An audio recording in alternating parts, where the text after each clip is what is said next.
Hello and welcome to Undercommon Taste. This is a podcast where we create and discuss homebrew content for tabletop RPGs. Not all who wander are lost. My name's Ian Woodworth. I'm joined by my co-host James Daly, and today we are talking about a game that I've been writing for forever. Dun, dun, dun. This is the game that I mentioned when I was talking with Rainey. If you went over and listened to the interview I did on Rainey Plays Games, that was the interview back in February. And I talked a little bit about my game because he is writing a very thematically similar game. There are definitely stark differences between the two games, and we have been doing these both in isolation. We have not collaborated in any way, shape, or form on these games, but they are both post-apocalypse, post-catastrophe games, and they're both designed to be played, intended to be played basically in your local community. So like you build the game world based off of the map of the town where you live and such. And that's the sort of vibe that I was going for with this. And so today, basically I'm wanting to talk with James about some of the mechanics that I'm trying to implement, because there are some aspects of the game that I want to strengthen the presentation. I want to strengthen the execution of these aspects of the game. And I really need just another brain to bounce ideas off of and to give ideas to bounce off of mine. And James is really good for that. Funny enough. Yeah.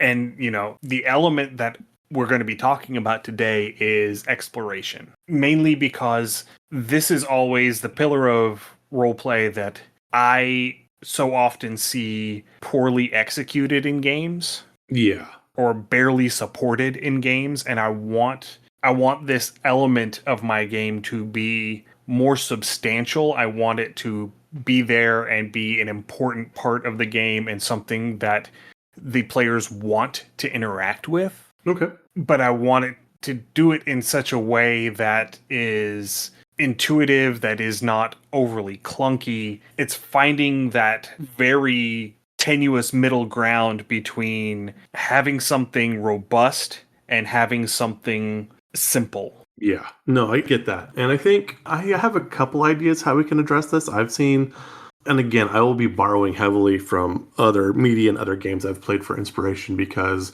while exploration largely is neglected in a lot of games, I've played a lot of media where it's been done very, very well. And I think using other platforms for inspiration is absolutely a viable option. Right. And I agree. So this is going to demonstrate the flavor of nerd that I am. So there is a composer called Peter Schickley who goes by the stage name of PDQ Bach. And basically he is a classical music satirist. Ooh. And so he will take classical music pieces and make comedic modifications to them. Okay. Under the auspice that PDQ Bach, being the composer who is doing all of this, was just a rampant plagiarist. Although this character is quoted as saying, it's not plagiarism, it's recycling. Fair. So if you ever hear me say that, and I know I've said that several times on this show, yes. If you ever hear me say that, that's where that comes from. No, I like that. And again, going with concepts you have, so kind of delving in, you had said initially, and it's in your things, that you want these to be kind of based around the player's local area. So satire and parody, and again, tying into your music, you have like people like Richard Cheese or Weird Al. You know, you can take the familiar and just by tweaking it a bit does make things very compelling and very interesting, because again, you are invested in your local area normally, and everyone wants to watch Godzilla, you know, stomp through their town. When I played Fallout 1 and 2 so many years ago, like in 2001, 2002, the fact that I could find and I recognized places on the map that were pretty darn close to home. And okay, wait, this is supposed to be Bakersfield. This is supposed to be Sacramento. This is Mariposa. This is Redding. Oh, there's San Francisco. There's LA. I mean, it very much tied that in. Even looking at Fallout 3 and Fallout 4, now I'm not a huge fan of Fallout 4, but DC, and we all have a concept of DC, so we want to see the memorials, we want to see what happened. But as well laid out as that map is, or for Boston for Fallout 4, you can go and you can find these landmarks. So if you have your local landmarks, you do kind of want to work those in. Because again, yes, it does tie in that involvement and that, oh, what's the word I'm looking for? It's late and I'm tired. Um, Immersion? yeah, the immersion of the game because you're tied to it. You're invested in your local area at least to some bit. I mean, you're going to go over and watch to see that the gas line in your town broke, and so it blew up your neighbor's house, or maybe like your ex girlfriend's house got crapped on by a giant dinosaur, and that's just how it happens. And so that's how it goes. And you can, oh well, they totally deserve that disaster, perfect, and you're going to laugh and chuckle about it. And those moments where you laugh and chuckle, those are the parts of a game you remember, and those shared moments are what make a game good and memorable. Yeah, I agree. And I know that neither one of us have played Fallout 76. Yes, I refuse to play it on principle because I don't want to play a multiplayer Fallout game, uh, understandable. especially a multiplayer Fallout game where, as far as I understand it, world PvP cannot be turned off. Yeah, that's kind of wonky. Yeah, I may be wrong on that. They may have changed that in the many years since Fallout 76 came out. But one of the things I do like about Fallout 76 is the map, Yeah, of West Virginia, because, as I have said, I was in college in West Virginia for 2 years. And so there are lots of places in West Virginia that I have seen on the Fallout map yeah. that I have really connected with. And like, yes, I have been there. I know that. So Vault-Tec University is in Montgomery, West Virginia, Okay. which is where West Virginia Tech was when I was going to school there. Fallout It, University is West Virginia Tech. I was gonna say I could definitely see Vault Tech sponsoring a college. It would make Yeah. sense. They've got the Well, facilities. Let's do it. for a large number of years, it was protected by state law as the only engineering school in the state. Oh wow. And then in the legislature in the early 90s, I believe it was, they changed that, and Morgantown and Marshall and Huntington got their engineering programs. And after that, the school just basically died. They got bought by WVU in, I think, 2004. It was a WVU satellite campus when I was going to school there. Okay. But it has since been moved from Montgomery to Beckley, I believe it is. And so I'm not entirely sure what all is going on with the campus, what all those buildings are being used for, if they're being used for anything. But the other detail is there's this little town in the middle of West Virginia called Helvetia. It's an actual town. It was settled by Swiss immigrants. There's a whole 12 people that live there. And I have been to an SCA event in that community center Oh nice. that is there, and there are 3 skeletons sitting in the kitchen of the community center. And when I saw that, I was joking with a friend of mine who has since gotten her laurel that it was the 3 of us that were doing feast up there that weekend, because the game came out like 3 weeks to a month after the event. Okay.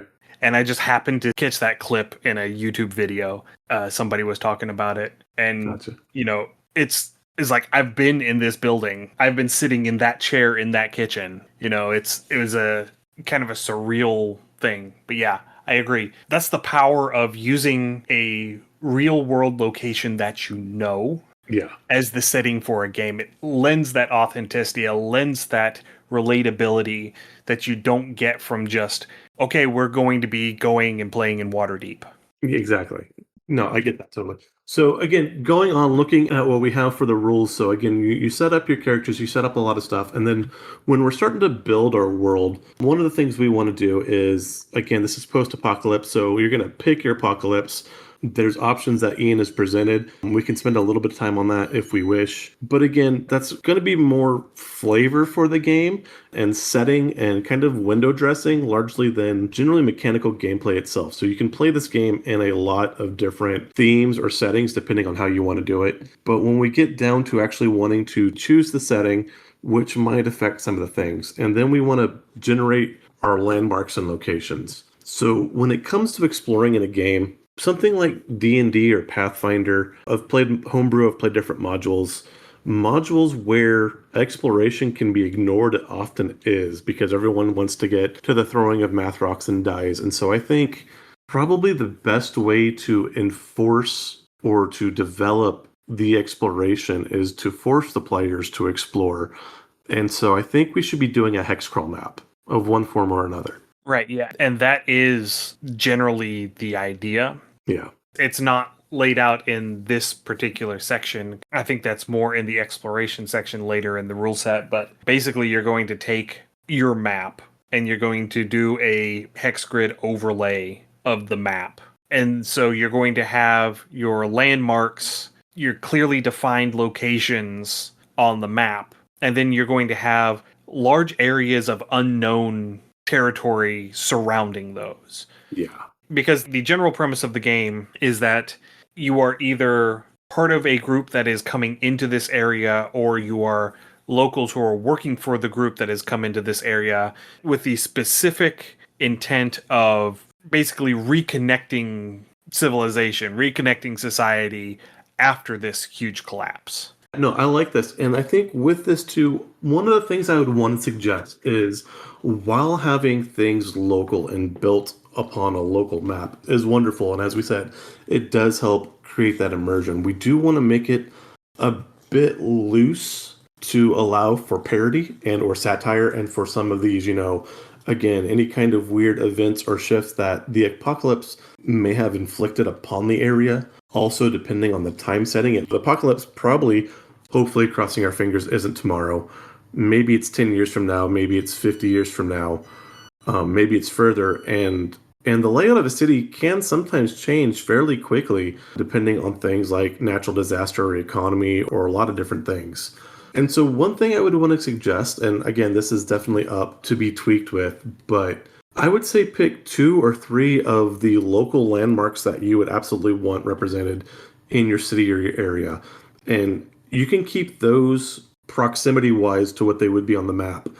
But then I would take something like maybe your favorite die is a D12, right, again? Yes. So take a D12 and roll for each of those quote-quote major landmarks. And then maybe put some secondary landmarks away at a radius of whatever that D12 roll is. So again, if we had a college campus, that's going to be one of our massive landmarks. And we roll that D12 and say a 9 comes up. Then we would have a 9 hex radius around that of just terrain or whatever that the players could go through before they reached another landmark. And that way you can kind of use this randomly spaced, and it kind of makes the game somewhat procedurally generated, which adds to replayability. So games like Diablo 1, Diablo 2 particularly, where every time you walked into the dungeon, certain points were going to be at the same spot, but generally the map was made different for each time you loaded the game, each time you played through, each time you entered. And this does keep the game more fresh.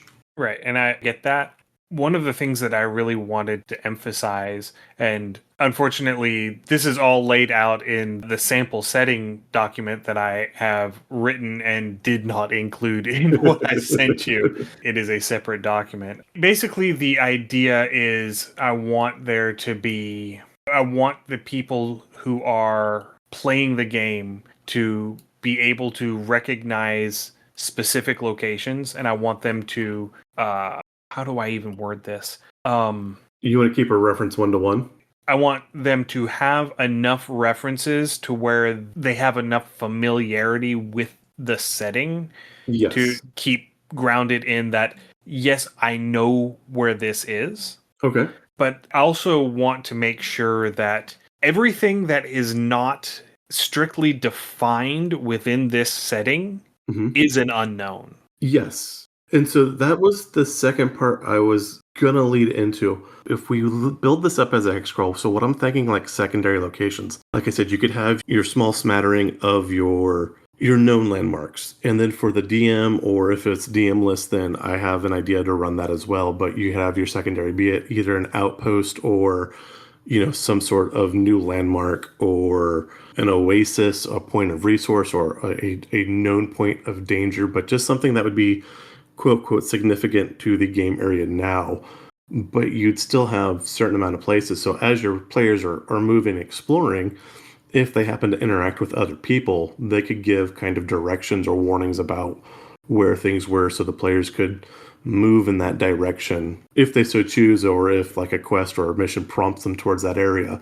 But as the DM, since this is based off of a map, they would kind of know where that is. And again, that adds a little bit of parity to the actual area. Right, yeah. And so to that end, I do have different categories of the landmarks. Yes. So I've got it split up as boundary terrain. So these are terrain features that are creating a boundary, whether it's something like a river or a mountain range or something that is just a demarcation. So the sample setting that I have written is based in Montgomery, West Virginia, where I was going to college. And one of the boundary terrains is the Kanawha River, which Okay. runs just past town.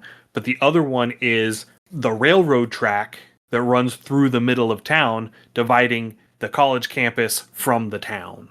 Okay. Because that was a very clear demarcation line. The townies stayed on one side, and the college kids mainly stayed on the other side, and rarely did the two intermingle. Right. So that's the first one, your boundary terrain. The second one is hazardous terrain. So that's anything that can be dangerous, anything that people just, you don't go there for whatever reason. It could be because something's living there. It could be because it's flooded and it's a giant stinky swamp. It could be irradiated if you're playing in a post-apocalypse where, I mean, the default for the game is a nuclear apocalypse. So there are going to be pockets of radiation, but some of the other variants is, it could have been a chemical weapon attack, and so there could be lingering chemicals of whatever. Could have been an alien invasion, and there could be aliens living there. There's different options that you have for that. Right. It's basically just that is a place where we don't go because it's not safe to go there. Totally get that. And then you have population centers, fairly obvious. That's where the people are. Hmm. And then you have strategic infrastructure. So that's anything that a faction would try to gain control of for some benefit. It's going to be a Bass Pro Shop because everyone's trying to load up the weapons and the guns and the fishing Potentially, yeah. supplies. Yeah. So like a bridge, a military base, a power plant, a wastewater plant, a factory, Yeah. anything like that would be considered strategic infrastructure. And then you have technological ruins, which are a similar thing, and you can have some overlap there. But the difference between a technological ruin and strategic infrastructure is the technological ruin is a ruin. It cannot be used in its current state. Okay. It's someplace that you go to scavenge for tech. It's a place that you go to look for resources, to learn from the past, or it's someplace that you take it, you secure it with the intent of fixing it to turn it into strategic infrastructure. Okay. So this would be something, again, like you said, something around. I could see this being like an old derelict coal power plant or something like that. And you have to like keep bringing resources back to this point to get it functional to provide power to the local area. Yeah. I think one of the ones that I used in my sample setting was Montgomery General Hospital. Okay. It's on the west end of town, and it's right next to the river. And so the idea is that during the apocalypse, it flooded. And so the bottom like 2 or 3 stories of this this hospital. A very expensive hotel. It is a very Room expensive service. hotel. Wait till you get that room service bill. Too buddy. But I think the building itself is like a 6 or 7 story building. It's a big hospital, but I'm just saying like the bottom 2 or 3 floors got flooded. And so it's really inhospitable, but there may be stuff up in the top that you can still scavenge out of it. So that's one of the technological ruins that I have in my sample setting. Yeah, and that makes perfect sense. And then, so again, we can build on that. And you had 1 or 2 more settings as well? The last one is just wilderness. Okay. So everything that does not get a designation is classified as wilderness. You don't know what's there in general. The locals might know what's there, but you coming in don't know what's there. Those are the areas that you have to figure out what's going on. And just because it's called wilderness doesn't mean that it's overgrown with trees and stuff. It could be like the bombed out shell of 12 city blocks. Yeah. Urban jungle. Yeah, and it's packed full of feral dogs, That would be considered a wilderness in this game. It's literally just any place where people aren't. Okay. And that is the default for everything that does not get its own indicator. Okay. So the way I would imagine setting something like this up, I see two ways, and I will tell my least favored first. And again, borrowing kind of from Tomb of Annihilation and some other D&D campaigns, you can just have a general map, quote, quote, of the area. So again, it's nothing specific, but again, you would know where specific locations, maybe like an enclave or a population center would be. Maybe you've developed some information or some intelligence of the area before your party gets here. And then you would just do a plain old fashioned hex crawl. And each little area, you might have like groups of areas. So you might have a section of the map that is wilderness, or you might have sections of the map that are known to be tech ruin, et cetera, et cetera. And then you would roll on a table for those depending on where the party was and how they try to navigate through, if they're using a compass or if they're using a survival skill to try to navigate. And then each tile, in whatever area they are, would fit a table for that. So you'd have a tech ruin table, a wilderness table, a population center table, a hazardous terrain table. And that does work, and that can be effective, especially it's easier to set up as a DM because you kind of know where everything is roughly already, and you're just kind of picking what category your players are in.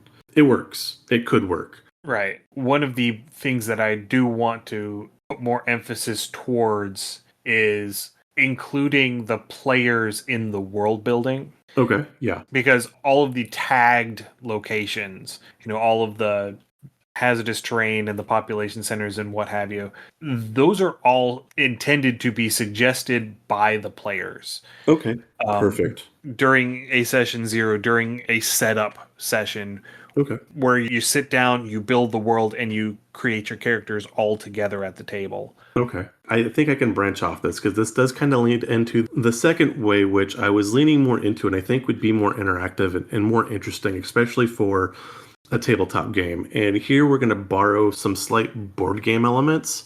One board game I've played particularly called Zombies with an exclamation point. Yeah. And I don't know the name of the mechanic. A video game version of this is the Guild of Dungeoneering.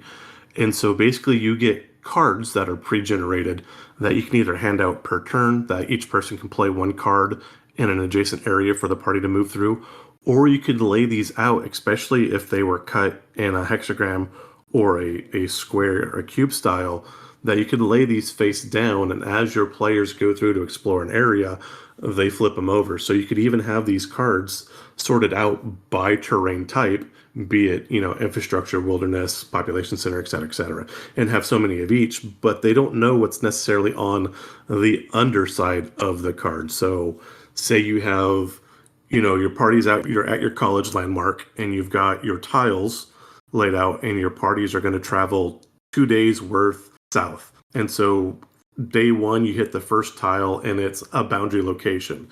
So you'd go on the tile, you'd flip it over, and then you'd have whatever interactive scenario, be it combat, be it role play, be it a skill check, would be on that the players would have, but they would have to play that scenario based on what was under that tile, and then they'd move to the next tile, flip it, discover what's underneath. And again, what I like about this too is, again, each time you play, they get shuffled, so it's not the same exact map every time. So again, this kind of goes back to that procedural generation, which allows for more replay value. Except that I want the map, once it's established, to remain. For every game? Yeah, this is not a one and done game. Okay. This is a game intended for campaigns. Okay. So again, with that, you could build it for each campaign, but at that point, you could lock those things in. And as you discover, you could just have them flipped over and then locked in place. You could either just tape them down and you build your map that way, but it's was it Roll20? Yeah, it's Roll20 is the virtual tabletop.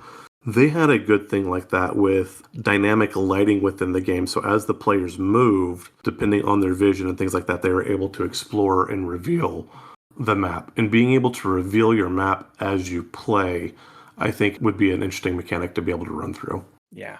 So the plan that I have at the present to do that, it's going to have 2 D100 tables. Okay. So whenever you are passing through an unknown square, an unknown hex on the map. You're going to roll 2d100. One of them's going to be an adjective, and one of them's going to be a noun. And then the lore keeper, who is the GM, is going to take those two results and put them together to determine what the party runs into in that hex. Okay, I like that a lot. And that borrows off. I mean, it sounds similar to what's the engine that John from Tale of the Manticore Mythic. uses? Mythic, yeah. Yeah, Did you that's borrow from that or? yeah, that is basically the primary inspiration for that. Okay, yeah, no, and that is a great engine to run, and I absolutely love that. And so I think with this kind of hex crawl, we're probably leaning a bit more into that traditional hex crawl, kind of like I said, like Tomb of Annihilation, where you're in the jungles of Chult. And so you'll Right. probably want to have a general idea of where areas and terrains might be, like where your borders are going to be or where your population centers may pop up. And Right. those can be landmarks within themselves. So yeah, I definitely like that. Going through, so with this, using our mechanics, I think we'll need to use our skill checks more to make sure that our characters can travel properly or in the right direction. I think the chances of getting lost within the post apocalyptic wilderness should be a very viable option. So let's take a look. And since we're going to be relying more on the player's skills than more random chance to see how they are going to navigate, let's look at our players' skill abilities and skill sets. So the primary skill that they're going to be using for navigation purposes, I believe, is wilds. Okay. That is basically the survival skill from D&D. It's being able to navigate, it's being able to pathfind, it's being able to know what is safe to eat and what is not out in the wilderness. A good thing to Um, know. yeah, be able to find clean water, be able to find shelter. Those are the sorts of things that the wilds skill is for. Okay. And so the general idea is that each character is going to specialize in a task. And so you're going to have someone who their job is to be the pathfinder. Their job is to be the person who takes the wild skill, who their job is to navigate the wilderness and keep everybody safe. Okay, you've got your Strider Ranger. I like it. Yeah. And then you're going to have a cartographer. Their job is to keep track of what comes up in all of these hexes as we are wandering through them. Ooh, I know. See, I like that because you could do a lot of different things. Like, what if the cartographer just gets like bonked on the head and is a bit dizzy, or is otherwise incapacitated, or just plain writer's error? What if they're writing their map and they roll a one on that skill check, and so they write the completely wrong thing down? I think you could have a lot of fun scenarios with that as you build that map. So I definitely like that, and I like the idea of keeping, like I said, some mobile, like as your players explore, keeping things that could possibly shift or move depending. Because again, if you come across a population center, who's to say that population center is not necessarily nomadic? So they're going to move. Or who's going to say, like I said, that your cartographer didn't mess something up or get some stuff flipped. And so maybe that population center tile is 4 or 5 tiles away from where they expect it to be, and you get to where it's supposed to be, but it's not there. So now you have to like look around and search for it. That you could do a lot of fun stuff with that. I love that as a mechanic. Yeah. And so the idea that I have at the moment is each time you pass through an unmapped hex, you get two random encounters. Okay. One of them is a static encounter and one of them is a dynamic encounter. The static encounter goes on the map. It is the thing that you find in this hex that defines this hex. Okay. So it could be you find a giant sinkhole and you have to go around. It could be you find an old abandoned natural gas derrick. It could be that you find a cave full of bees. You know, Bees. it could be any of a number of things, and it's something that the roll results will tell you, and then the lore keeper, the person in charge of running the game, is going to, flesh out what this idea is and say, hey, this is what you find. Okay. And then you have the dynamic one, which is that's what's happening in this hex right now. It's fleeting. It is the thing that is happening right now. You just happen to be here at the same time it is happening. You're at the sinkhole and there is a wasp. Yeah. If it makes sense for that dynamic encounter to stay there, then it will. Okay. But if it's just something that, you run into a bear, The bars. the bears. Is it a linebacker? It's a refrigerator. Oh, okay. My wife would appreciate that one. But if there's a dynamic encounter where you're not necessarily going to run into that same thing the next time you pass through, then you just generate a new dynamic encounter the next time you come through. Yeah, no, that makes sense. Yeah. That does sound very workable. My other question for you would be, how fast do you intend the players to travel any given time? I know, again, I'm sure that certain terrain, certain hexes might take more time, but are we saying that a hex is a day's travel or an afternoon's travel? If they get some sort of vehicle, obviously they can cover more ground quicker, but Not necessarily, Okay. because it is the wilderness. yes. It is where people aren't. And when you have a place where people aren't for a long time, vehicles aren't necessarily the best way to get through. Granted, but I'm thinking like if they come across like an old highway or an old road, I would imagine they would be able to travel on that maybe a bit quicker than just through pure wilderness. It'd be like walking through a Roman road versus walking through like the Midwest on the Oregon Trail. Right. And I do differentiate between paths and locations Okay. in my document so far. So an unmapped path is you're going through, you might come across like a game trail or an old logging road or something like that. And that would be something that you would be able to follow and it would speed things up. But generally speaking, the time frame that I'm looking at is it takes 2 hours to pass through an unmapped hex. Okay. Once you have passed through it and once you have mapped it, there are going to be the certain obstacles that you have to go around based on what static encounters you roll as you're passing through. And there's a mechanic that I have called trailblazing, where you are specifically taking your time to resolve the static situations in these hexes as you Okay. go to make the path safer, to make the path easier to follow. Okay. And that's how you are able to basically mature the map, because I do want the map to change as you interact with it. Yes. I want there to be a clear improvement happening on the map as you go. Okay. And so there are 3 grades right now. There's unknown, known, and established. Okay. And once something is established, you're able to travel across it without having to make any random encounter rolls. This is a path that everybody knows. Okay. This is a road where everybody travels back and forth.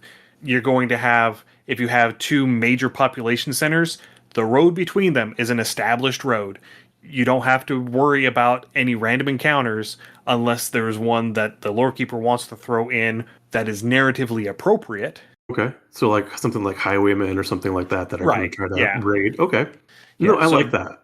And then you have the known locations and the known paths, which are people know that they're there. People will go to them on occasion, but people don't travel back and forth to them regularly. I mean, this would be things like a hunting ground or a fishing hole or the path to a resource, basically. Okay. No, I'm following with this. Now, again, this is a special type of nerd. Ian has mentioned the type of nerd he is. The type of nerd I am, I would almost want to make having a cartographer actually creating the map as they go part of the game, like an actual mandatory part of the game. So you can watch this map grow and develop as the party plays. And it is. Excellent. It is a mandatory part of the game. One of the players at the table who is not the lore keeper, who is not the person running the game, has to be the cartographer. Oh, I love this. Okay, yes. Now, the other players can take turns being the cartographer. I don't care about that. But the person running the game is not the person who is in charge of the map. Yes, no, I just, as a player, as an observer, I want to watch this map grow and be created. Yeah. I kind of also want to take this concept of the game and not make it post-apocalyptic, but make it Lewis and Clark. Because, oh my God, that would be amazing. Yeah, You absolutely it would could be do that. amazing. But like, so the cartographer is in charge of the map. There's a chronicler who is in charge of keeping notes. There Okay. is the pathfinder who is in charge of all of the navigation roles and all of the keeping everybody moving safely through the wilderness. And some of these tasks are optional. Some of these tasks can be performed, multiple tasks can be performed by the same person. Now, again, going back to your cartographer and your pathfinder, something we've mentioned before where maybe, like I said, the cartographer gets his head bonked or the pathfinder's wonky. Would there be any mechanic for the party and the cartographer not being where they think they actually are? See, I haven't put anything in about getting lost yet. Okay. It is certainly something that could happen and probably should be able to happen, but I have not done that yet. So with this, I would look at it and I can think of a couple of ways to deal with this, and it depends on how important you want the map to be in the game. If the map is just a secondary consideration and it's not critical, I mean, it's important, but it's not game breaking, you can just have them know where they are, but if they are quote, quote, lost, then maybe it takes them double time to pass through a tile. And instead of going north, maybe they go south and it takes double time, but they know they want a tile south instead of a tile north by the end of the time elapsed. Right. Or again, if you want the map to be, you can tell them they moved south, but really they moved west. And so whatever they're making and drawing on the map is actually in the wrong location. See, I don't necessarily want to do that. Okay. So yeah, then I would go with the time penalty then. The map as it exists right now is intended to be a reference document. Okay. It's intended to be a way to have something to look at to say, hey, these are the hazards that we know of. These are the hazards that we've run into. This is where there is a resource that we want to exploit.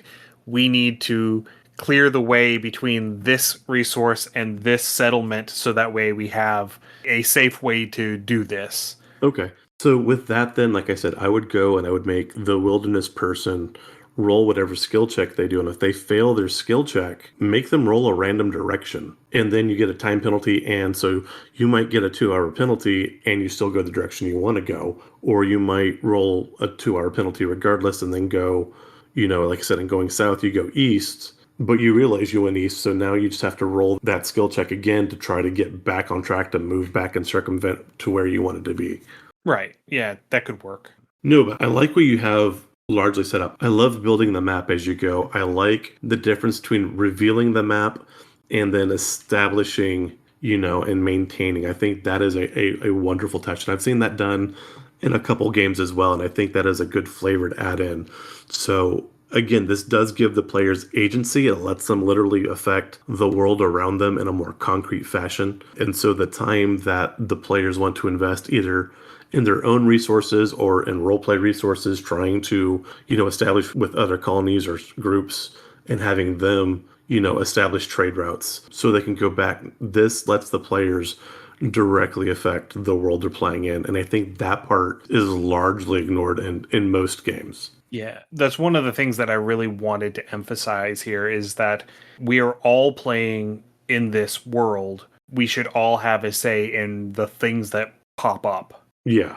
And, given that these static encounters that you're going to have as you're wandering through the wilderness, these static encounters that are going to come up are going to be based off of 2 D100 rolls. There's nothing to say that the players around the table can't make suggestions and can't discuss the results to come up with an idea that the whole table is real happy about. Yeah. I mean, we've done that a number of times with, Yes. with our various random tables where we roll a result and then we talk amongst ourselves and come up with an idea that is better than either one of us alone could have come up with. Right. And we do that fairly frequently. If you go back and listen to our guest episodes where we do our monster mash, we do that fairly frequently there. Yeah, it's swimming, but I mean, how exactly are we defining swimming in this case? Is it swimming through water? Is it swimming through electromagnetic field? Is it swimming through the ether? Is it swimming through the dirt?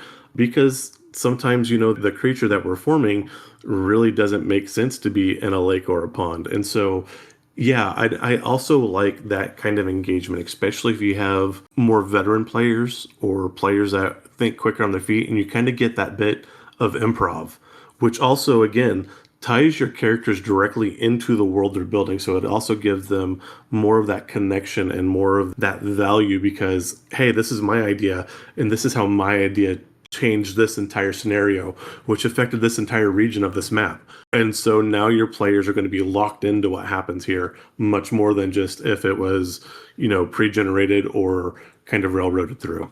Yeah, and I find that giving your players that level of buy-in makes it easier to make consecutive games happen. Oh, absolutely. Because if it's just, okay, I'm going to show up and play D&D, just sit down at the table and roll some dice. Yeah, you're having fun, but you don't have that personal stake in the world. Right. But when you're creating something, you're built and you want to, I want to put that next piece on, and you're thinking about it when you're not in game session. Well, okay, what could I do? How could we solve this problem? What's coming up next? How can I improve this thing? I've got this pet project, 4 sessions back. I want to get back to. How do we get back to that? Yeah, that buy-in is huge. You're like, okay, we're coming up on this part of town where this particular store is, and I want to see what has happened to that store. So when we get into that hex, I want to be able to put that store there. So those sorts of things. Yeah, absolutely. Yeah, those are the ideas that I'm having that I'm really trying to tie into and that I'm really trying to nail down and figure out I'm just trying to figure out a way to make sure that the navigation and travel rules for wandering through the wilderness, for going to places, I want to make sure that the rules are engaging enough to make people want to do them. Yes. And not so clunky that it just feels like it slows everything down to a crawl and we don't actually get anything done. No, I think what you have is close to ideal. Now, you can either set this up on a grid or set this up on a hex, but each movement turn for your party's going to have, so many movement turns per day because each movement's in 2 hours. And I would say you probably can't do more than 4 movements on a day if you're hustling. Because again, 8 hours of just walking and trudging through, not down a road, not down a eight mall. hours of hiking will take it out of you. Absolutely. So, at that point, if you want to push that, I would push something with like exhaustion levels, almost like old Oregon Trail, where you could pick your pacing and, how much food or resources you had to consume to maintain that pace would change depending on your pacing. Maybe something like that, but your hex crawl. And then it would come through, obviously, your cartographer has to take their map. Your wayfinder, your pathfinder would have to make basically your skill check. Well, I think you were rolling D100s on these, correct? Or have you parsed that back from there? I think initially you were rolling D100s. Yeah, no, I've gone to a D10 system for D10? all of the skills and such. Gotcha.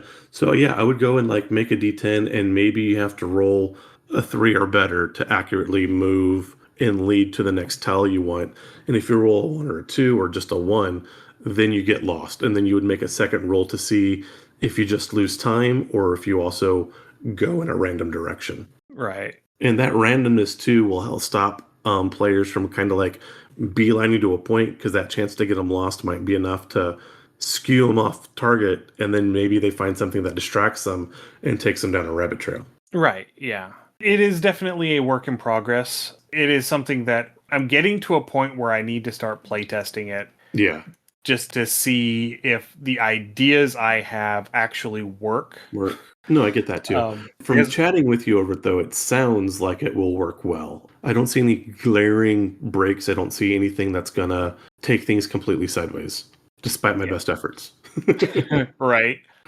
And then, too, like I said, even if you do something like going back to Cholt and within D&D, and yeah, I'm referencing that. That has one of the better hex crawls I've played. The hex crawl is mandatory. You can't ignore the hex crawl. It's impossible. It is fundamental to the game. And so you go through, and with that, each crawl you would roll to see if you got a random encounter and then go through. And you had landmarks and points that you had to find or that you were moving towards. But, like, it wasn't just theater of the mind and we're going to go traipsing through the jungle, la-di-da-di-da. The hex crawl was an integral part of the game. And so this sounds like this would also be a hex crawl game, which I am totally happy with. Yeah, that is the general idea. My only other question, like I said, and this probably would take more time to develop and plan out, but what kind of skills, what resources, what exactly is necessary? Again, unknown tile or an unknown hex is something you've never seen. And once you step on it, it's discovered. But what would be the requirements to make it an established tile? So that is part of the trailblazing mechanic. Okay. So basically, you start off with an unmapped location, and you have to clear a certain number of hazards from that location to be able to move it from an unmapped to a known location. So Okay. just entering the hex is not enough to turn it into a known location, Okay. because a hex is still going to be a relatively large geographic area. And so you need to figure out the best and safest way and most efficient way from one side of the hex to the other. You need to figure out what all the hazards are and how to go around them or how to neutralize them. Okay. And once you have overcome, I think it's once you've overcome the first static hazard, you are able to transform it from unmapped to known. And then Okay. once you have cleared all of the hazards, then you change it from known to established. So how many hazards would you establish per tile? Or is that going to be random or is it set? So you're doing one static and one dynamic roll per hour of travel. So you're going to Okay. have 2 of each roll per unmapped hex when you come Yes. into it. Correct. So you're going to have at least 2 static hazards whenever you come in. To make it known. That you're going to have to clear one of them to make it known, clear Okay. both of them to make it established. And then if it is a location rather than a path, then you have anywhere from 3 to 5 hazards. Okay. So we had said previously that it's going to take 2 hours roughly to travel through a tile, correct? It's 2 hours to travel through an unmapped tile. Through an unmapped tile, and then an additional hour per challenge or per prompt? No, you roll a prompt each hour you travel. Okay. So you enter, you travel for an hour, you roll your prompts. Okay. And then you travel for another hour as you're getting ready to leave the hex, and you roll a second set of prompts. Okay. So I think I would go through, so for the 2 prompts, I think that would be good to make it known. To make something established, I think, so just walking through a hex, I don't think should be enough to establish it. I would say you'd have to spend double, even maybe triple that. So 4 to 6 of your prompts to make it quote, quote, established. Because right now, as they're walking through each hour, if they just walked through and figured out just to travel through it, that would make it established for them. I think that's a little Well, too short. Trailblazing specifically requires you to travel at a slow pace, Okay. which means you're traveling slower than normal. So you would get to a tile and choose to trailblaze it versus just crossing it? So to trailblaze it, I'm just going to read it here. To trailblaze an unmapped path, you must travel the path at a slow pace and overcome at least one hazard. Trailblazing an unmapped location uses the same mechanics, save that it takes a set period of 4 hours to complete rather than depending on travel time. When trailblazing a location, you are not required to map out the interior of any structures or complex. By mapping it, you are establishing its location relative to its surroundings on the map, as well as any known entrances or exits. You must also overcome one hazard from the Trailblazing Obstacles table, which I haven't made yet. Okay. Once these criteria have been met, its status changes from unmapped to known. Okay. Yes. But to go from known to established, that's what I'm asking. All right, to go from known to established, trailblazing a known path or location takes days or weeks of effort depending on the number of hazards present. To convert a known path or location into an established one, each of the hazards associated with that path or location must be overcome. You can only overcome one hazard at a time, and you must complete at least a short rest, which is an overnight sleep, Okay. Okay. between each hazard. Okay, so that's where I'm getting stuck, because right now we have 2 static hazards, so would that just be the extra dynamic hazards coming in that you would have to settle? So a path covers multiple hexes, or Okay. can cover multiple hexes. Okay. So, like, if you have a population center and then you have a resource 4 hexes away, the 4 hexes in between is the path. Okay. And so, whenever you go and do that initially, you're going to have a total of 8 static hazards. Yes. Once even you have cleared one hazard, it becomes a known path. So you Right. know how to get from point A to point B. Okay. And you know that there are other hazards on the way.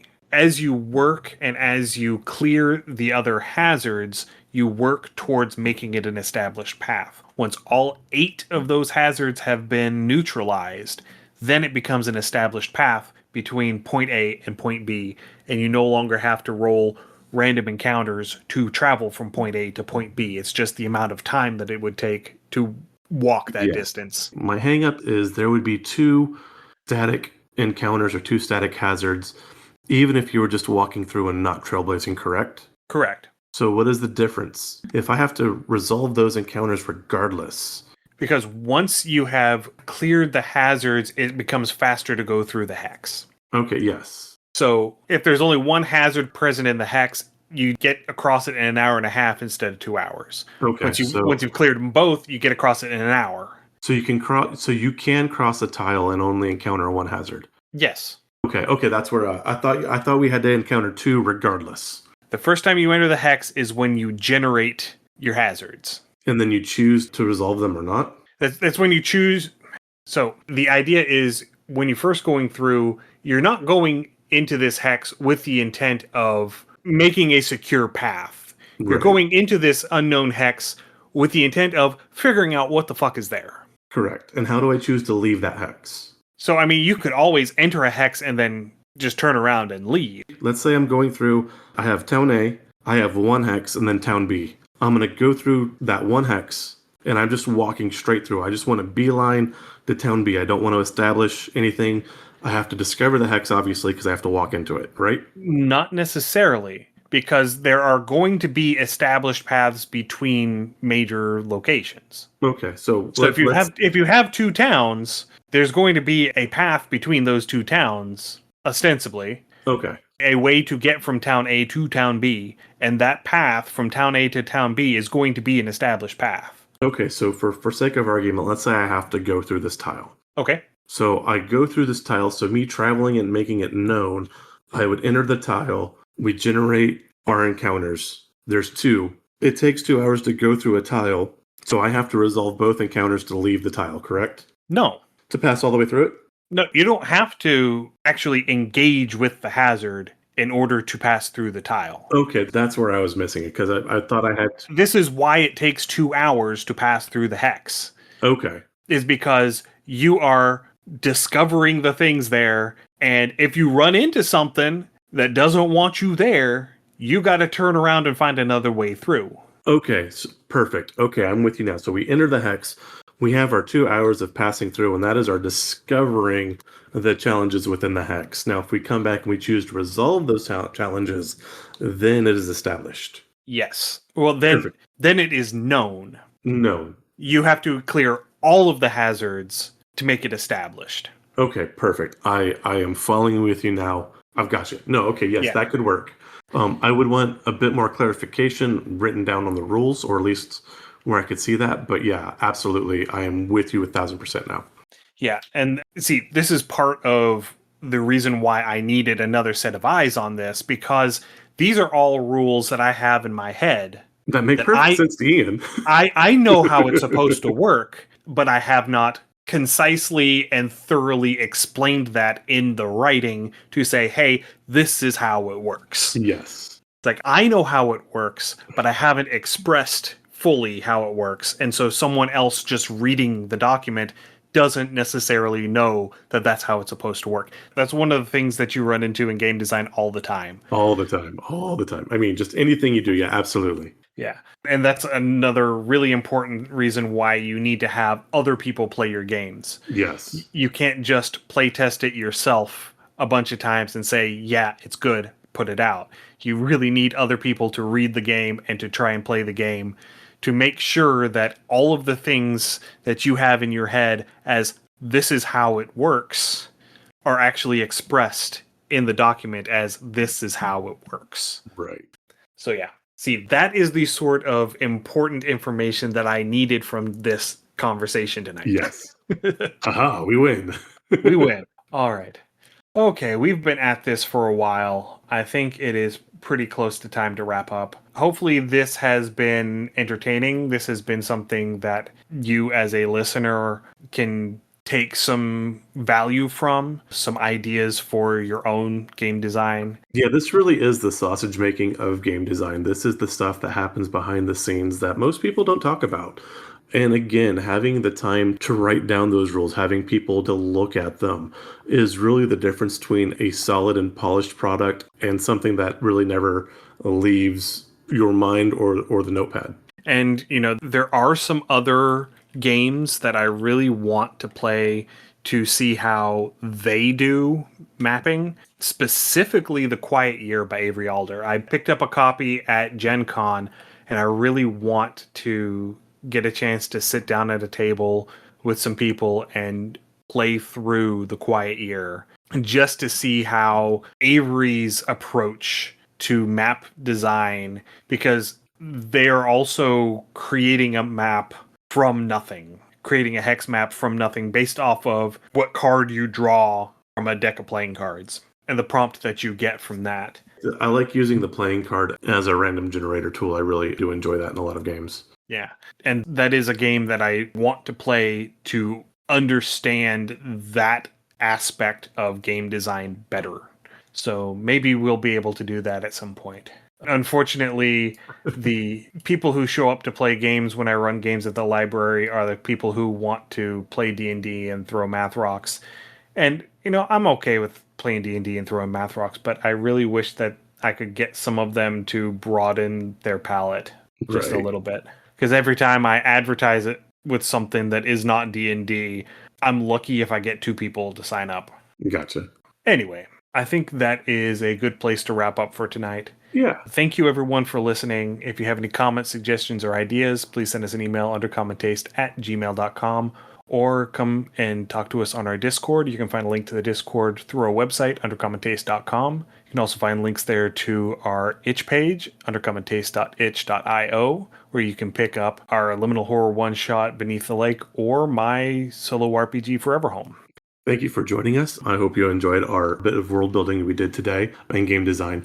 If you'd like to join us with more of our world building and game design, or perhaps where we've talked to other game creators or our lore deep dives, search Under Common Taste on your podcatcher of choice. I think next time we might be talking about a game system, because this coming weekend I am going to be running a game of Nimble RPG. Ooh, nice. At the library. It is the game that the teen librarian has used for the quote-unquote D&D club. Okay. Because it is a lighter rule set and a much faster paced game, so they can actually get things done in the 2-hour window that they have for running games. So I'm going to be running that this Saturday, and so I think next time it might be a discussion of the Nimble RPG and how that game went, and talking about the mechanics, what I like about it, what I don't. I think that might be what we do next time. So excellent. So anyway, stay safe, everyone, and we will see you again in 2 weeks. Happy gaming. Thanks for joining us for another episode of Under Common Taste. Our theme song is Massacre Ann, written and performed by Mary Kroll and used with permission. You can find Mary online at marykroll.bandcamp.com or on Patreon at patreon.com/Dr. Mary C. Kroll. Our logo is by David Sutherland. You can find more of David's work on deviantart.com/David Sutherland or on instagram.com/Willex_73. We'll be back in 2 weeks, so stay safe, and we'll see you then.